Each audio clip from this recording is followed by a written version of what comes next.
Okay, Nakobe Dean officially back, but Zach Bond still starting? Plus, Nolan Smith is bulking up and has the perfect mindset for 2024. He also has some big things to say about Jordan Davis, who spoke himself and straight told us something we all wanted to hear. But that's not all. Cooper DeJean's the first rookie to crack the starting defense, and Isaiah Rodgers is earning a starting outside corner position, which makes Pro Football Network thinks we're going to cut or trade James Bradberry sometime after June 1st, which is tomorrow. What is going on, everybody? I go by Philly Mike, and this is the Philly Tall Podcast. And today, as always, we got a lot to get into. But before we do that, Eagle Nation, can I ask y'all for a quick favor? Help your boy out. Hit that like button, subscribe to the channel, and turn on that notification bell so you don't miss the videos. As we know, Devonta Smith did not show up to yesterday's voluntary OTAs, which is no big deal. He's one of the players I'm least worried about. Already got some of the best footwork in the NFL. However, he did go on 94 WIP and he said this: I feel like I'm in one of the top tier organizations. Howie, Mr. Laurie, they take care of us. Anytime you're in the building, you feel like you're with family. The relationships I've built in this city, I wouldn't want to be anywhere else. You absolutely love to hear it. And don't worry, Eagle Nation, he's only locked up through 2028, but he'll retire a Philadelphia Eagle. Moving on to our second live OTA, where the defense absolutely dominated the offense. We're talking 4 interceptions, 2 from Jalen Hurts, 1 from Kenny Pickett, and 1 from Tanner McKee. Isaiah Rodgers and Zach Bond were the 2 that picked off Jalen Hurts. As for Kenny Pickett, he threw an interception to cornerback/safety Mekhi Garner, and Tanner McKee ended practice with an interception to tryout star Sean Stevenson. Now, for those quick to jump on Jalen Hurts back for throwing 2 interceptions in an OTA practice, not even training camp, here's a bigger write-up of how his day went. It was an okay day. His accuracy on short passes was good. Hurts and AJ have been unguardable so far in the practices open to the media. His interception to Rodgers was a bad throw, and it seems he telegraphed where he was going with it. Hurts throwing to unproven receivers has not been as good, which could definitely be on the receivers he has leaned on throwing to AJ and Paris Campbell. Remember, Devonta Smith hasn't been to either live OTA practices, and timing is important. But again, we're not going to say he's good or bad off 2 live OTAs. And in the first one, he was sharp. I will say this, though, and I absolutely love to hear it. Jeff Kerr said he noticed that Jalen Hurts is targeting the middle of the field significantly more in these open practice. The Eagles were dead last in pass attempts in the middle of the field at 37.1% last season. That's changing under Kellen Moore. And so as we throw more in the middle, defenses start to adjust, and then the outsides are open for AJ, Devonta, and Jalen Hurts. As for the interception for Isaiah Rodgers, it wasn't only an interception. It was a pick 6, and Brennan Lee Gowton said he jumped a route and made a play. The pass was intended to Saquon Barkley. No way Isaiah Rodgers was guarding him, so whether it was telegraphed or not, he came off his responsibility and got the interception by reading the quarterback eyes and making a play on the ball. And that's one of 2 main things he's been working on in his absence from the NFL. I say I'm faster. I think that's the one thing I can say. I worked on my speed this offseason. I worked on my hands, so I think just making plays on the ball is one thing that I definitely played a factor in throughout this offseason, just building up my speed. Being away from the game for a whole year could mess a lot of people up, but not IR 34. Well, I just kept my schedule as if I was still playing. You know, on Sundays, I use it like a game day, so I do cardio and things like that. I take Tuesdays off as if I was still playing. So I kind of still stayed with the NFL schedule and just continue to work and just prepare for these moments. Then they straight up asked him, working out is one thing, but how did you stay in shape for 7-on-7, 11-on-11 with no rust? I think it's a mindset. You know, I envisioned, every time I worked out, I envisioned the A.J. Browns or the Devonta Smiths in front of me. So I think I just kind of locked in during my training and just knowing that when I actually do get back, it's going to be, great receivers in front of me. This guy is talking like a dog and playing like a dog. Keely Ringo looked good too. Remember, Isaiah Rodgers and Keely Ringo got the start due to the fact that there was no Slay or Bradberry. And just for GP, CJ Gardner-Johnson didn't show up as well. Avonte Maddox played safety. And Tyler Hall was at nickel. That being said, Keely Ringo almost got an interception on Jalen Hurts too, but he couldn't bring it in. However, the defense looked really good in open practice day 2, and the main guy was Isaiah Rodgers. It is very early, and we got a lot of good DBs, including the rookies. But watch out for Isaiah Rodgers pushing for a starting outside cornerback position. And if not, he simply said in his press conference he can play inside as well, so he might be starting come September. Remember, nobody wanted to give this guy an opportunity except for the Eagles due to the allegation this is going to be one of Howie Roseman's best steals. And with all the cornerback drama, Pro Football Network put this graphic out. Post June 1st, cut and trade candidates.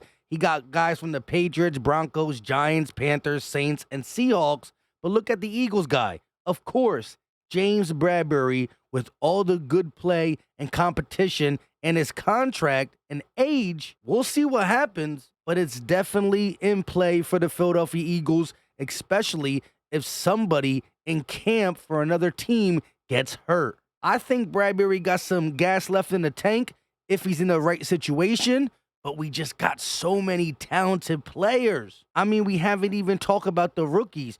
Quinyon Mitchell, big on the open practice day 1, not so much day 2, but Cooper DeJean with a big pass breakup along the sidelines, and Jeff Kerr said he actually got some playing time with the first-string defense. Of course, Cooper DeJean's first-string appearance came at nickel. Although they let Tyler Hall get the majority of the reps, Cooper DeJean did sneak in with the first-team defense. Mind you, there were some absentees, but that's still a good sign. Quinyon Mitchell is the better overall talent. That's why he went in the first round. But the versatility for Cooper DeJean might have him get more PT early. We just got to wait and see. Moving on to another interesting position, linebacker. Zach Bond and Devin White, first-team linebackers again. Nakobe Dean back taking part in 7-on-7, and he rotated with Bond on first team. So Nakobe Dean being back is big. We all know his first responsibility is just staying healthy. But with him being back, is Vic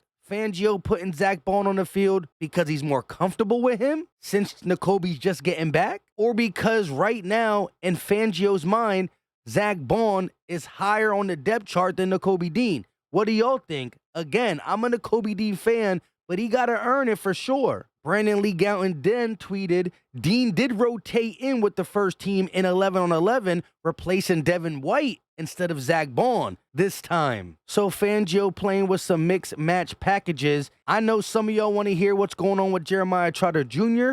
We haven't got much info. I do believe he got reps with the third team. He's going to make the roster. We just got to see how he develops, and if he gets an opportunity, he got to make the most of it. Because Ben Van Sumeren is going to try to make this roster too. Since we're talking about linebackers, he's not labeled a linebacker, but heck, Nolan Smith said linebackers and defensive end under Fangio, they're the same thing. Whatever I come in on Monday and whatever they tell me to do, I'm going to do it to my best ability. 1, because I love football, and 2, because I love the Eagles in Philadelphia. Do anything for this city. If it's playing off the ball back, I'll do it. If it's playing on the ball back, I'll do it. So it really don't matter to me. Football is football at the end of the day. You got to go fly around and hit somebody dead in their shit, no matter if you on the ball or off the ball. Jeff Kerr said Nolan Smith wasn't targeted on this play, but he was covering A.J. Brown in a flat slant. Brown was frustrated. He was covered. No, I'm not saying Nolan Smith locked up A.J. Brown. At the end of the day, probably was some zone. He went out in the flats and covered him. Nolan Smith being in year 2, playing both off-ball and on-ball, is only going to make his PT rise. I believe he's going to be in the rotation heavy to rush the passer for sure. Last year he played at 238. He's coming in at 245 this year with the same speed, he said. That being said, he talked about the little things he learned to keep his body right.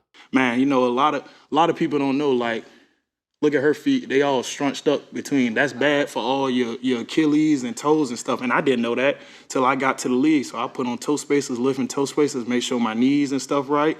And look, when y'all go home, look at y'all feet. Y'all feet probably look like this. Your feet should be kind of like your fingers. Like, you should be able to wiggle your toes and space them out. And I learned that from Lane.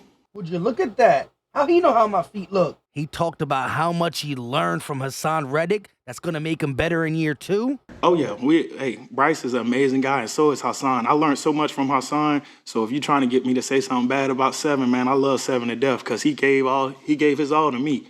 And he taught me things from here that I take with me for the rest of my life. And just even how he look at the game. You know, a lot of people don't look at the game through like a real speed rusher standpoint, and so does Huff. We all look at the game different, and who can you learn from? Or are you too stubborn and be like, oh, no, I got it, I'm good?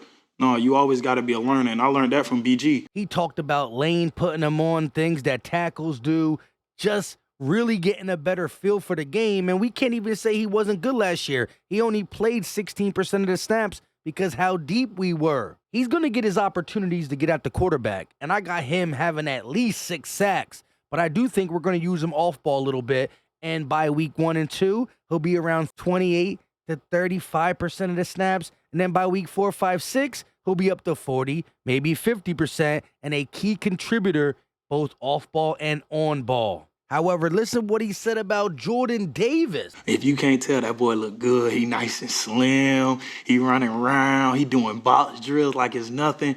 And the box drill, really, I told him it's like a linebacker drill. Like Coach Wash makes us do it just because we're all linebackers, DNs, but them big boys be doing it. And I couldn't be more proud of them just because it's not an easy drill. Especially if you go out there and do it right now, I bet you would die. So yeah. And then imagine doing 4 sets of it. 5 dots, you got to touch everyone and finish through. So I just appreciate the work that they do because it'll bring us all closer. Like if you work hard and you sweat together, you connect together, and then you play together. Listen to Jordan talk about his weight. He's not that much thinner, but it's more lean muscle, and he is in the best shape of his life. Get more lean. Yeah, I'm 350 right now. That's pretty much where you were last year. Pretty much. Well, I was a little above last year, but 350 now. But obviously, it looks a lot better than how I did last year. And I feel a lot better than I did last year. And, we just continue on. We got a plan here. And we just keep on working. Do you think you'll be able to handle the significantly more snaps per game? Definitely. I'll be able to answer the call. I know it's required of me. I know Vic is leaning on me. I know the D-line's leaning on us. So I definitely think that I'll be able to handle it. That's what I'm working for.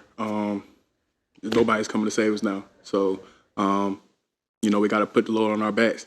And that's coming from, me, Jalen Carter, Milton Williams, Marlon. It's just everybody. We got more that's expected of us, so we have to go out there and show it. No doubt this is Jordan Davis just taking the next step without Fletch, understanding he's in year 3. But I think Fangio had something to do with it. Listen what he says about the difference between other coaches and Fangio. But he's been there, and he needs it. There's no, and I hope y'all can bleep that out. But, it's really no BS with him. It's straight ball. Some people like it for better or for worse. I play with all types of coaches from high school, college. I mean, Kirby Smart's the worst of the worst, so not the worst of the worst, but he's old school. You get what it's expected on. It's a job to do. You got to do your job. If you don't do it, then it's a miss. So we've seen high-quality play from Jordan Davis, not just stopping the run, not just being an anchor, which Fangio's going to ask him to do to help the linebackers and get more sacks for the other defensive linemen. He was looking good in a pass rush standpoint too, but as the season went on, he tired out. That's why he's 350. Yes, he was like 355, 360, so it's not that big of a slim down, but he's 350 with more muscle, more lean. He says he's capable of playing more snaps, and he understands he can't just be available and productive for 8 to 10 weeks. We need him for the whole dang season. Like he said, nobody's coming to save us. Do what you got to do, Fangio. Whip this defense into shape. You got the players and the talent, and we all talk about the questions on defense. We got the answers on offense. We're good there. Although defense won day 2 of live OTAs open to the public. I can't wait to see how this defense fills itself out. Who's starting, who's playing, how many snaps, this, that, and the third. Real quick on wide receiver 3, I love some of the things that John Rawls said, right? His son inspired him.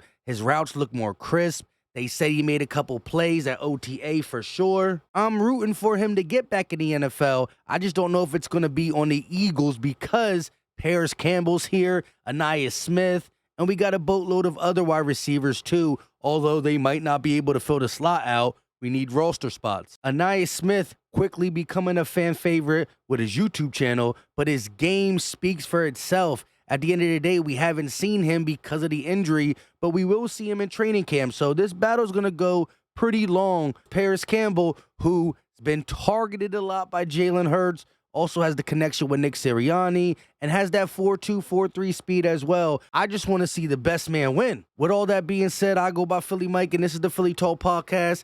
A little different as it pertains for the recent videos, little storyline, listen and learn, but hey, it's because I went live, so we talked about some of the big things. I just wanted to touch on some of the things that really needed to be talked about. Do your boy a favor, hit that like button, leave a comment. I love hearing from you, Eagle Nation. Y'all inspire future videos and all that good stuff. Subscribe to the channel, turn on the notification bell so you're with me when I go live, not just for the recorded videos. Until next time, y'all know what time it is. Muscle up, we out.